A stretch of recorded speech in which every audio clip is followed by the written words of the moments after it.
welcome to the Blindfold Chess Podcast. Nowadays, we may hear about Vladimir Kramnik as someone highly suspicious of chess cheating, including accusing high-level players of misconduct, but that has not always been the case. He was the youngest player to ever reach world number 1 in terms of rating. He was a world champion for 7 years, and he was a 2-time chess Oscar winner. So let's dive into this chess legend's career. The future world champion was born in 1975 in Tuapse, Russia. His mother was a musical teacher, and his biological father was a painter and sculptor. His parents got divorced, and his mother remarried, and Vladimir took his stepfather's name, Kramnik. After studying at the Mikhail Botvinnik School of Chess, his first recorded chess tournament was in 1984 in Belochesnik. I was struggling to find the exact numbers, but the approximate ballpark of his initial rating was between 21 and 2200. In 1989, he was rated 2583, but he was only a FIDE master.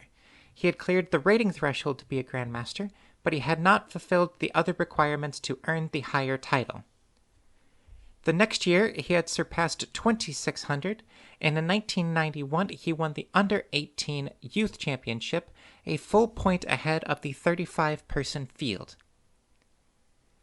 In 1992, he reached a new rating milestone by breaking the 2700 rating barrier. He also recorded his first major tournament victory at the 1992 Chess Olympiad. He was on the first reserve of the Russian team, and he won a gold medal. He was only a FIDE master at the time amidst a field of strong players, but his addition to the team was backed by Garry Kasparov, and he did not disappoint. During the tournament, Vladimir won 8 games, drew 1, and had 0 losses for a performance rating of 2958. Toward the end of the year, Kramnik was awarded his Grandmaster title, completely skipping the International Master title. Around this time, the chess world was split between the FIDE organization and the Players' Chess Association. Some players played in one organization, some played in the other, and Kramnik played in both. In 1994, he lost a quarterfinal match against Karakamsky in the Players' Chess Association en route to the Classical World Championship, and he also lost in a semifinal match to Boris Gelfand for the FIDE World Championship match. He started 1996 strong with the January ratings, where Kramnik had become the world's highest-rated player.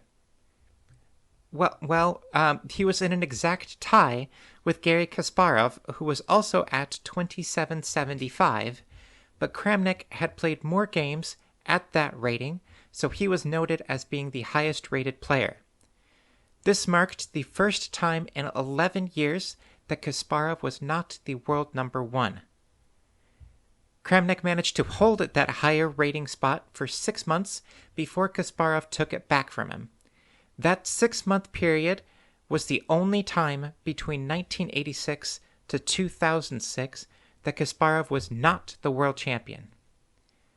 Kramnik was also the youngest person to become the world number 1 at the age of 20, breaking the record that Kasparov had set. The next year, Kramnik broke the 2800 rating barrier at the age of 21 years and 9 months.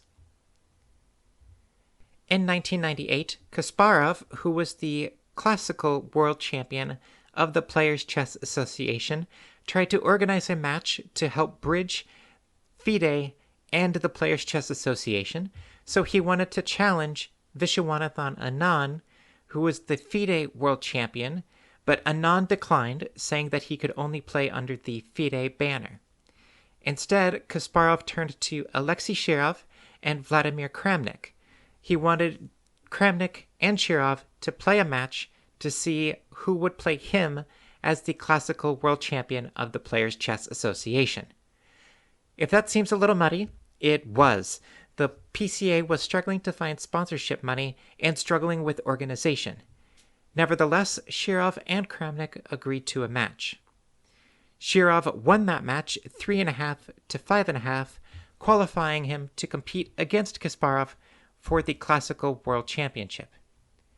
Kasparov and Sjugirov then began negotiating for the World Championship, but Sjugirov was displeased at the size of the prize fund, and Kasparov was unable to secure a large amount of funding. Eventually, the negotiations fell apart, and the match never happened. The following year, in 1999, Kasparov went back to Viswanathan Anand trying to coordinate a match, but Anand still wasn't interested, so Kasparov moved to the next person on his list, which was Vladimir Kramnik. Kramnik accepted the challenge, and the 2000 Classical World Championship was set. This allowed Kramnik to be the first player since 1935 to qualify for a World Championship match without winning the qualification process for it. The Classical World Championship of 2000 would be a 16-game match, and going into it, Kasparov was the heavy favorite, but Kramnik struck early by winning Game 2, and then winning Game 10, and then eventually winning the match 8.5 to 6.5 after 15 games. This was the second time in history that the world champion had lost the match without winning a single game. The other was Emanuel Lasker back in 1921. This also marked Kasparov's first World Championship match loss. Kramnik winning the match was so unexpected that strong players like Yasser Seirawan had said that he had no explanation for the result except that Kramnik played the best chess of his life. His performance during the World Championship earned him a chess Oscar during the year 2000. This was an international award given out by chess journalists to the best chess player of the year.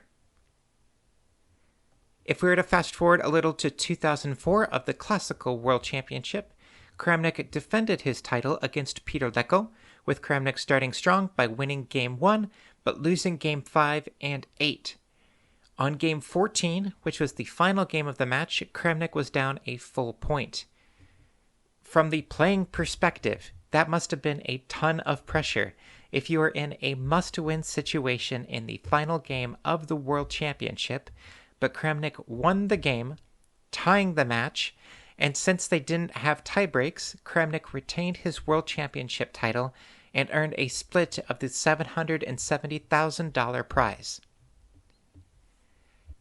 In 2006, a reunification match was organized between FIDE's world champion Veselin Topalov and the PCA world champion Vladimir Kramnik. The two players agreed that each one would receive a $500,000 prize for competing, but whoever won the event would be the one clear chess world champion. The two players agreed to those conditions, and with that, the two 31-year-olds were set to play.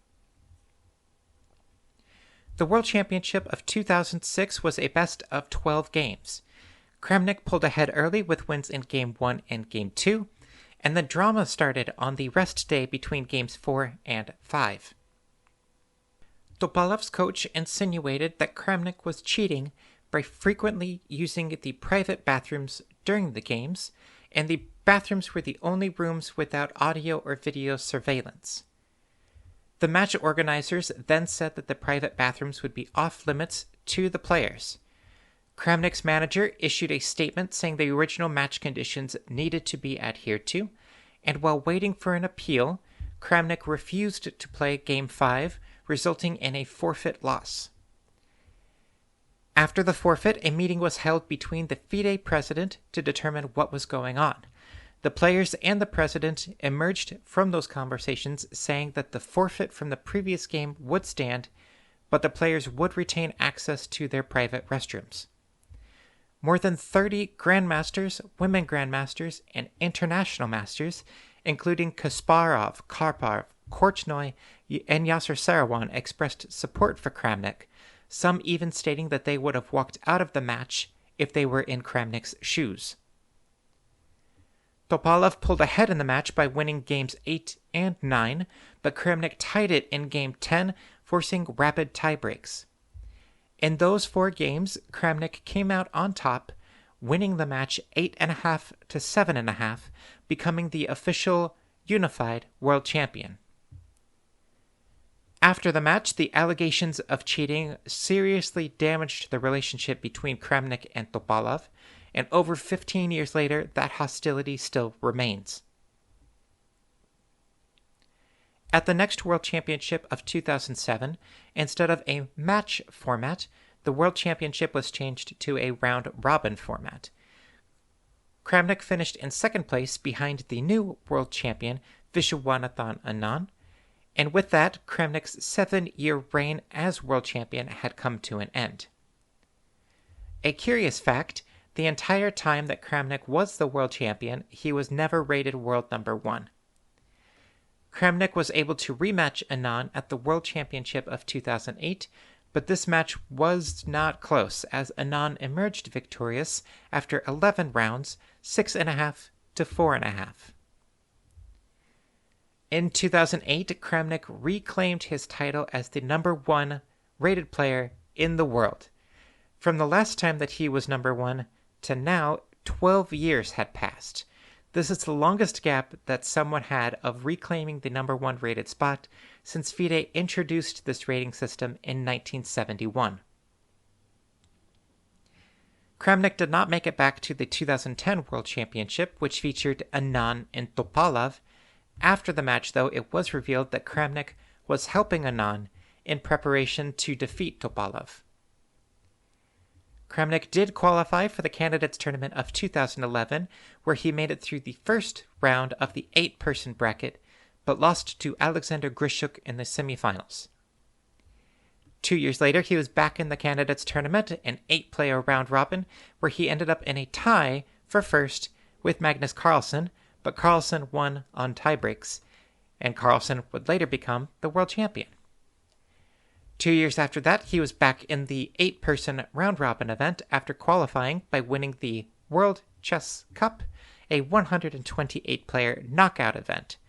But at the Candidates, he finished in third, just missing out on being the challenger once again. In 2015, he missed out on qualifying for the Candidates Tournament completely, but he did finish 6th in the World Rapid Championship and 3rd in the World Blitz Championship. At just over the age of 40, Kramnik reached his peak rating in 2016 at 2817. In 2018, he missed qualifying for the Candidates Tournament, but was awarded a wildcard spot where he finished in 5th out of 8. The next year, he had a rough tournament performance at the Tata Steel Tournament, where he expressed that he would be retiring from professional chess playing and instead focusing on educating. In 2022, Hans Niemann was accused of cheating by Carlsen. Kramnik was initially skeptical of Niemann's integrity, but after speaking with him, Kramnik became Niemann's coach and mentor. Kramnik had also been playing on Chess.com a lot, but was beginning to accuse players of cheating, including high-level public players. It got so bad that Chess.com had to mute his account and to close his blog. While he has had quite a fall since being the world champion, Kramnik's fingerprints are all over the game. In an interview with Anand in 2012, he said, quote, "I don't know exactly how many opening lines he established, but you get the impression that for the last 10 years, we have only been using his ideas. His stamp on opening theory is more significant than mine," end quote. Kramnik was so powerful with the white pieces against Kasparov's King's Indian defense that Kasparov completely dropped it from his repertoire, and Kramnik was also the leading expert on the Petrov and the Catalan openings. For our game this week, we are going back to the Qatar Masters tournament of 2014. Vladimir Kramnik versus Sanan Sjugirov. Now, if we're ready, let's begin. 1. Knight f3. Knight f6. 2. Pawn to g3. Pawn to d5. 3. Bishop g2. Pawn to c6. 4. Pawn to d3. Bishop g4. 5. Castle kingside. Knight b to d7. 6. Queen e1.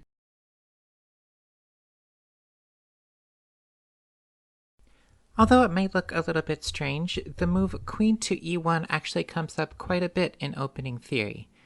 The idea is that white is stepping out of the pin that is on d1 to g4 caused by the light-squared bishop.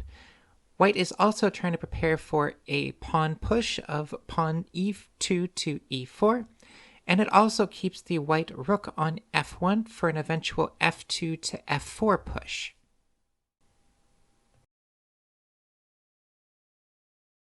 Pawn to e5. 7. Pawn to e4. Bishop d6.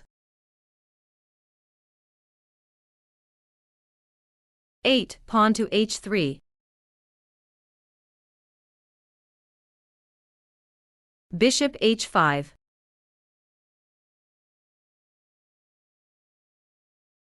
9. Knight h4.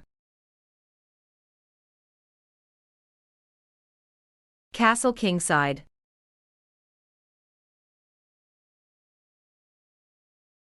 10. Pawn to g4.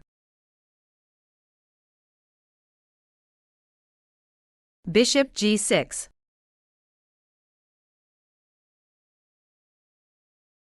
11. Pawn to g5.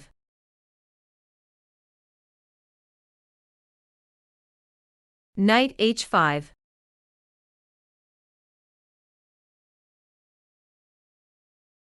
12. Pawn e captures d5.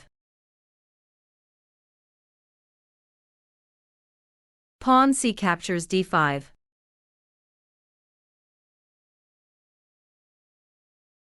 (13) Knight captures g6. Pawn h captures g6.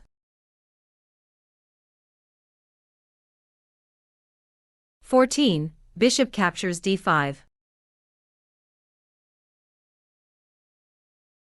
Knight f4.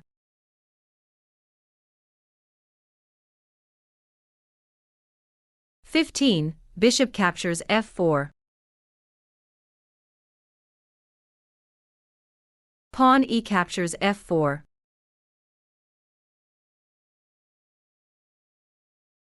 16. Pawn to h4.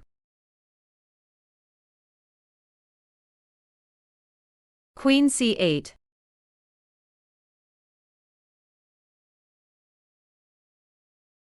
17. Queen e4.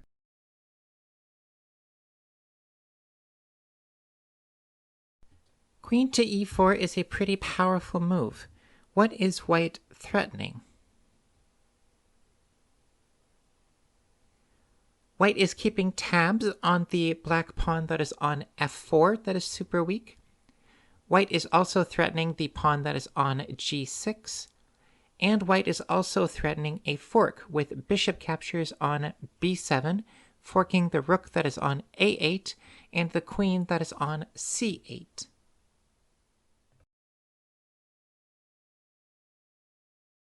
Queen captures c2.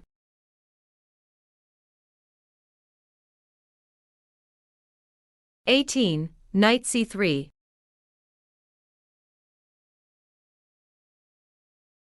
Queen captures b2.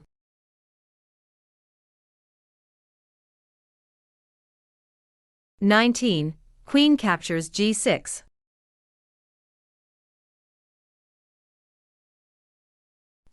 Can black capture the queen that is now sitting on g6?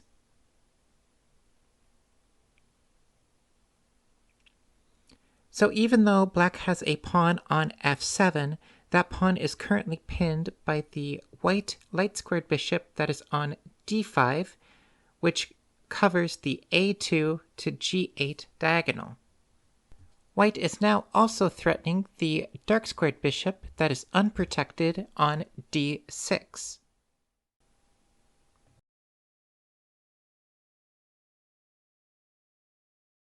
Bishop c5.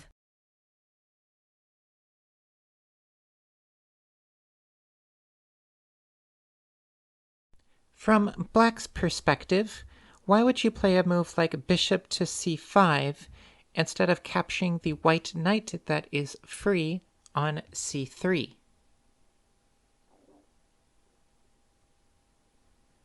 What I suspect would be if Black were to play queen captures on c3, White can play queen captures on d6, and White is now threatening the knight that is on d7, so that knight would either move or be protected by one of the rooks. White can then gain tempo on the black queen by playing a move like rook to c1, and then allowing that rook to infiltrate with a move like rook to c7. So White is getting a lot of momentum on their side. 20. Knight e4.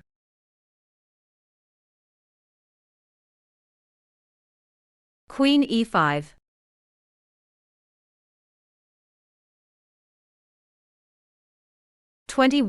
Bishop b3.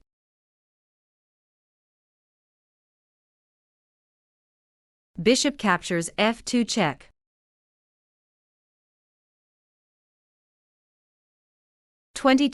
Knight captures f2. Pawn to f3.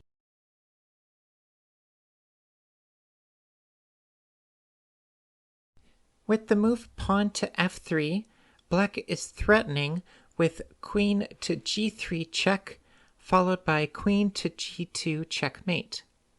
So if you are White, how do you stop it?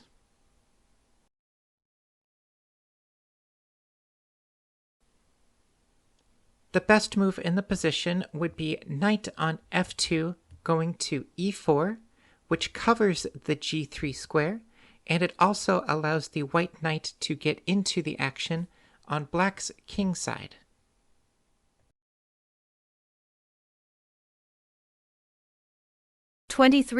Knight e4. Queen d4 check.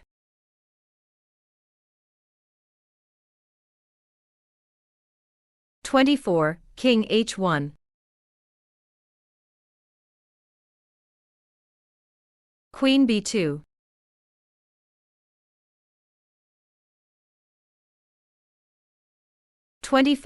Knight f6 check. Black resigns.